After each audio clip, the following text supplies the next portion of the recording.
इसका नुकसान औरत को भी होता है, मर्द को भी होता है। जिन इलाकों में बहुत ज्यादा महर होता है ना, उनमें लड़कियां बूढ़ी हो जाती हैं और मर्द फिर क्या करते हैं, दूसरे कौमों में शादी कर लेते हैं। वो इतना इंतजार नहीं कर पाते। पहले जमाने में तो ठीक है, महर बहुत होता था, लेकिन वो सब जगह ही फिर महर बहुत होता था, तो मर्द मजबूर होता था कमाने पर। और फिर 2-3 शादियों का रिवाज भी था कि लड़की को अगर ये आदमी पूरा महर नहीं दे रहा तो दूसरी शादी वाला ज्यादा महर दे रहा है, वो दूसरी बीवी बन जाती थी। अब ना दूसरी शादी का रिवाज है, और फिर मर्द को सस्ते में दाएं बाएं बहुत औरतें मिल रही होती हैं। तो फिर नुकसान ये होता है कि मर्द फिर कहता है भाई ये 20-25 लाख में शादी कौन करेगा, जाओ कहीं और जाके सस्ते में कर लो। फिर छुप छुपा के शादियां कर रहे होते हैं वो। कुछ लोग तो जिना करना शुरू कर देते हैं, लेकिन जिनमें अल्लाह का खौफ है फिर वो सस्ते में कहीं भी कोई मिल जाती है शादी कर लेते हैं, छुपा के रखते हैं उसको। खानदानी निज़ाम सारा ऊट पटांग हो जाता है उससे।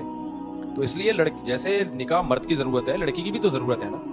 तो लड़की वालों को चाहिए, अगर आपको अपने लिए कोई, अपनी बेटी के लिए कोई अच्छा दामाद मिल रहा है तो भाई पैसे को बीच में मत लेकर आओ। शरीफ आदमी मिल रहा है, कोई दीनदार आदमी मिल रहा है, तो जितनी गुंजाइश है कर दो, इसको रिवाज डालो। होता पता है क्या है, बाप ये सोचता है कि मैंने अपने बेटों की शादी में भी तो इतना मेहर देना है ना, तो मैं वो रिकवरी तो करूं ना फिर। तो भाई बेटों की शादी में भी आप ऐसी जगह करो, यानी सब कंप्रोमाइज कर लें मिलजुल के, कि भाई हमने अपनी सोसाइटी में शादी को, निकाह को मुश्किल नहीं बनाना है।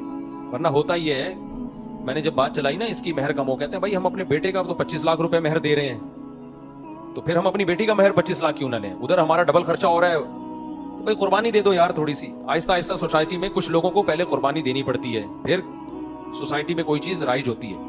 कुछ लोग कुर्बानी दे दें भाई अपने बेटों के लिए, ठीक है महर बहुत दे दिया आपने बेटियों के लिए, अब बोले में बंदा शरीफ चाहिए हमें, हम महर कम लेंगे, तो आहिस्ता आहिस्ता रिवाज पड़ जाएगा। वरना इसका लड़कियों को बड़ा नुकसान है, उम्रें निकल जाती हैं। फिर एक नुकसान ये भी होता है, मर्द कहता है जब मैंने इतना महर देके शादी की है ना, फिर वो बाज दफा बीवी को जूती की नोक पे रखता है। वो ऐसे समझता है जैसे मैं खरीद के लाया हूं, गुलाम बना के रखता है बाज दफा, कि भाई मेरा लाखों रुपए खर्च हुए हैं। तो ये बड़े मसाइल हैं। तो इसलिए भाई इसको सोसाइटी में, इसको आज इस जमाने में ये बहुत मुश्किल है इतना महर पे निकाह करना।